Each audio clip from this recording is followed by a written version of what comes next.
রাজ্যের প্রধান সেনাপতি পদ নিযুক্ত করেছি।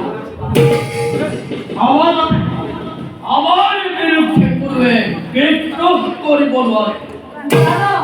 তোমার রাজ্যময় নবকিরে করিল রাজ্যর কারণে পুরুষেন্তা ইগো করিলাম করিল রক্ত দিল তোমার নামের অবনতি রাজ্য সম্মানময় রাত্রির মতো মাত্র দাদা বর্তমানে আমার কর্তব্য কি?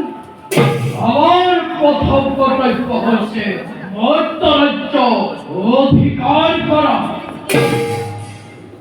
তার কথা মর্তর রাজকন্যা অবন্তীর রাজরাধিপতার কথা ভাবিস বলো। তুমি কেড়ে দেখা না প্রস্তুত